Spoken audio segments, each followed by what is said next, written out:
it is Friday. Yay! As usual, I'm running late. That is definitely on my list of things I would like to change about myself. I have gotten better, though. My late now is still, I have a half hour to get to work and a 20-minute drive. My late before was, I have a 20-minute drive and 15 minutes to get there. So, I mean, in the grand scheme of things, I have improved it for sure. But I always feel like I'm always running late. I always procrastinate too long at home and forget the little things that I wanted to do, and then, wow. Oh, so then I'm trying to get those done, and then the next thing I know, when I would have been like maybe out the door 3 minutes late, now I'm out the door 10 minutes late. So I'm working on that. Every day is a little progress. Even if I, one day out of the week am on top of it, then that's okay. I'm okay with that. I'm not expecting perfection out of myself. So I only had 3.5 hours of sleep. Can you tell? No, I look about as bad as I normally do.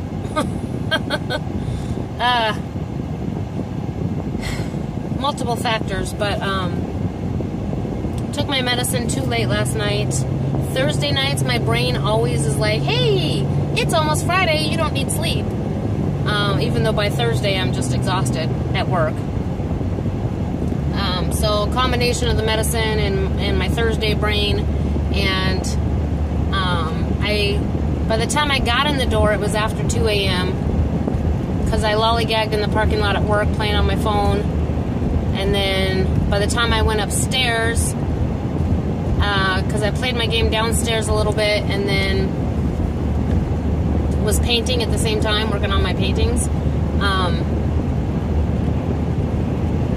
It was 3:38 by the time I went upstairs. And I had really got to just like chill, relax against my pillows, and play my game. That's another issue I'm dealing with. Super addicted to my game right now. So yeah, then it was like 4:30 and I'm like still wide awake, and then it was 5 and I'm like, I should go to bed soon, and then it was 6 o'clock and my husband's getting up for work, and I thought for sure I was going to go to bed right about then, and the next thing I know, by the time I got the lights turned out and climbed under the covers, it was like 10 to 8, I think, 20 to 8 maybe. And then my son was getting excited on his game and woke me up at a little after 11 today. So, my own fault. I'm not going to complain about being tired because it was my choice to not make myself go to sleep and go to bed.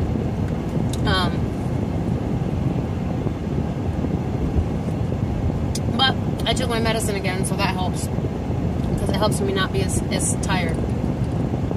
And I only work 8 hours today, so my trainees only work 4 hours. I think except for one's going to opt in to do the full shift on Friday, but I'm not sure. I hope it's the one I think it is, because I really need to work with him. He's a super smart kid. I haven't talked about my new trainees. He's a super smart kid. Well, he's not really a kid. He's 24, but I guess, I don't know.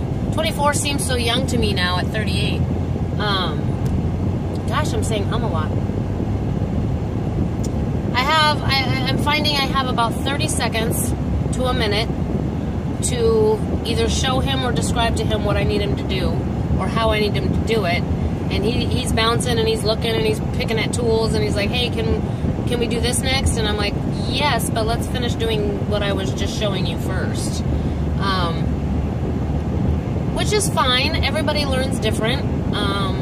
But it is kind of interesting to me because right now I have 4 trainees. I have one.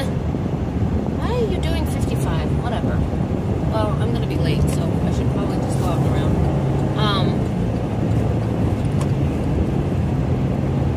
So I have 4 trainees because I graduated one One is like me. He sees the panel once, he does the panel once himself, and he's got it memorized. So that's nice, because he's just whizzing on through, and I can kind of leave him on his own on things he's done already. And actually, I can put him on something new, and he's got the like basis of it down enough that he can figure it out. Except for our one style is super weird, so that's the only style that I probably won't have him just figure it out. And it takes a long time to train, so it's gonna be a minute before I get him trained on it.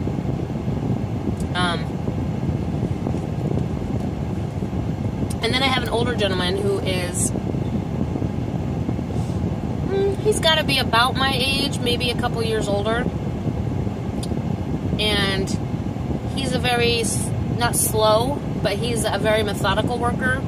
He makes sure he understands what he's doing and what it looks like on the schematic and how to verify and, you know, double checks that, okay, well, so then I want to do it this way, you know, so he's very methodical, and his panels are coming out beautiful. He's doing really well.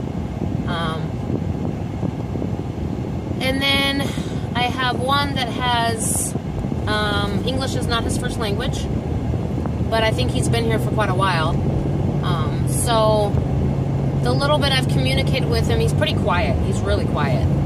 So the little bit I've communicated with him back and forth, instead of me just yapping at him, I think there might be a little bit of a language barrier as far as that I need to go slow, because when someone's first language is not English, and someone's talking really fast, and you're trying to translate it in your head, or you know what I mean? I think they translate in their head. I'm not sure. I don't speak different languages, so I would assume that you're translating it in your head.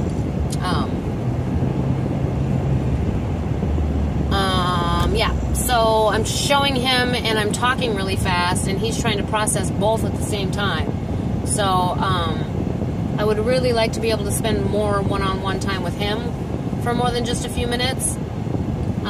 But my other trainee, if I leave him alone too long, he moves ahead and then he does stuff wrong or backwards from how I would like him to do it, and I'm not wanting him to get into bad habits right away, which he's already doing, because he doesn't want to, A, he doesn't want to wait, and B, when I am explaining it to him, he's only picking out the parts that he finds important. That seems to be just kind of how his brain works. My son's the same way. And I told him that, you know, my son, in his earlier years in a classroom, I had to always explain to the teachers that, you know, he's going to be looking the opposite direction of you, you know, where you're talking to him. He's not going to be looking at you or facing you, probably. He's going to be talking about something over here, but he can verbatim repeat to you what you just said. He heard every word, he got it, and, you know, he heard you, you know. So I kind of said that to the trainee. I was like, you know, this is how my son is, and if that's you, that's okay. I just need to know that that's you, so I know that I don't need to redirect, because if I need to redirect, I'll redirect. I'm good at that too. So I often redirect people's conversations when they're going on either a subject that's going to upset them, or talking bad about other people, or kind of negative trains of thought. I've gotten really good over the years at redirecting the conversation to a more positive note, or just to distract them so that it interrupts that negative pattern. I think that's super important. So yeah, I would really like to spend more time with my 24-year-old. If I can get him to just do one thing and wait, I think I'm going to have to just instruct him to just do this and then wait until I come back. Look on the computer screen, read the schematics, you know, do that kind of thing in between, so that you're not getting ahead of me. And then the other guy with the language barrier, he's only there 6 hours, so he's my first one to leave. So, you know, I do want to make sure that during those 6 hours I get enough time with him that he's not falling too far behind. So yeah, it works out really well that, I feel like I'm talking loud. I apologize if I'm loud. I kind of feel like my ears are plugged. It works out really well that they kind of leave staggered. So they all come at 2:30, and then the first one leaves at 8 o'clock because of his school schedule. And so then, then I'm down to 3. And then at 10 o'clock, the 24-year-old leaves. So then I'm just down to the 2 that I've had the longest out of the 4. And they're pretty settled. I haven't really had a great opportunity to teach them new panels. But that last, they leave at midnight. Well, the next one leaves at midnight. The older gentleman that's closer to my age, he has been opting to just stay till 1. He's trying to make sure he can get himself in that routine and schedule because he's used to working day shift.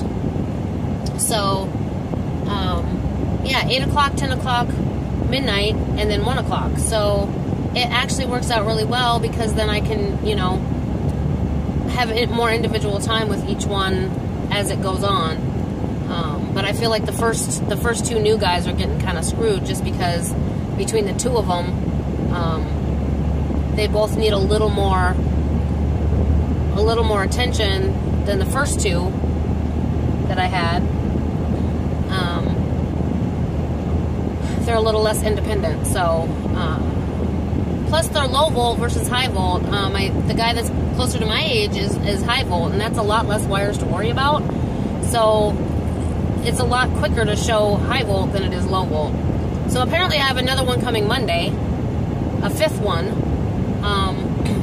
And thankfully my supervisor had the wherewithal to be like, hey, would you prefer that he do high volt or low volt? And I was like, honestly, high volt right now, because I feel like I'm not getting a very good handle on my 2 new low volters and getting them a good base on what they're doing. In fact, my other trainee, the one that learns as fast as I do, the first day, he'd only done 3 of that particular style of panel, and he pretty much taught the trainee the whole thing. He just jumped right in and taught him the whole thing. And I was listening because I was right next to him, and he got it all right. And I didn't have him marked off on that panel yet, but when I was, listening with one ear and he was doing everything he should have done, I was like, he's got it. So I marked him off on that one. But yeah, it's, my supervisor was like, I'm a little worried you're going to get overwhelmed. And I'm like, oh, no problem. But I think there is a little bit of me that's overwhelmed just because I want to make sure that I get so much detail in. And I'm an overachiever. I'm just naturally an overachiever. So maybe, but I'm going to make it work because I'm so happy and thankful and grateful that we have a few more bodies on the floor. Because we do have 2 of our best guys are leaving for the month of December. One's going home to Kenya. He hasn't been home in 10 years or more than 10 years, 15 years maybe. And by golly, if you still got a mama to go see, please go see your mama. So I'm super excited for him. I'm happy for him that he gets to go home. And we'll miss him because he's one of our best. He's one of our fastest. And he's fun. He's always laughing, and his laugh makes you laugh. And he's friendly, and his smile makes you, smile. And he's, hey, are you okay? He checks on you, and he's just got a big, loud laugh, and it just makes me happy. And the other guy as well, he's the one that I say that when he smiles, it makes me think of Buddha. He just gets that Buddha look on his face when he smiles. He does happen to be Asian, but I'm not being racist. But he exudes this happy, very, easygoing energy, and he's just always easygoing. He's steady, he does no mood swings. He has started to get a little louder because he was super, super quiet. But I'm starting to hear him from far away now, so that's kind of cool. I heard him laugh out loud, like loudly the other day, and I was like, that makes me so happy that he's comfortable. he's getting more comfortable, you know. And he's another one. His laugh makes me laugh. His smile makes me smile. And if I can fill the whole workplace with people like that, like, that's amazing. That's a goal. Even though, you know, my heart and soul would like to not be working for the man and trading my time for money. If I gotta be at work, man, that's the kind of crew I want, for sure.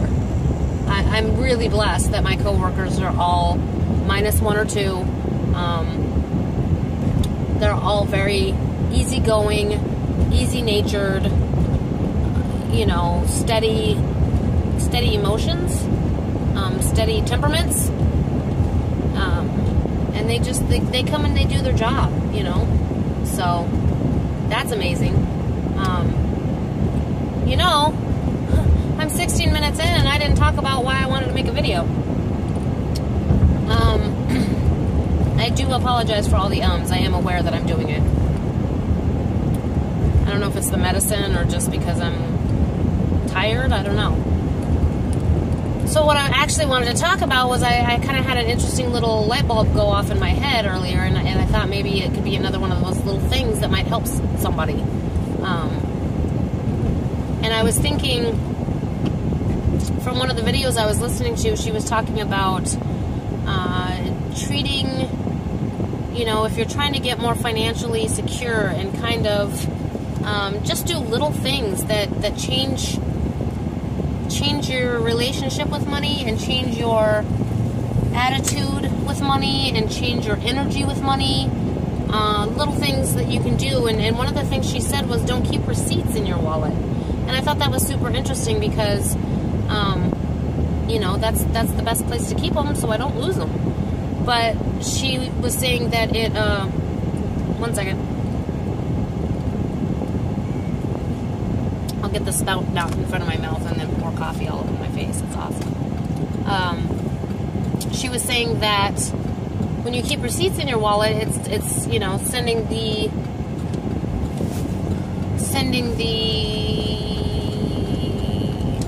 message that you spend money. I spend money.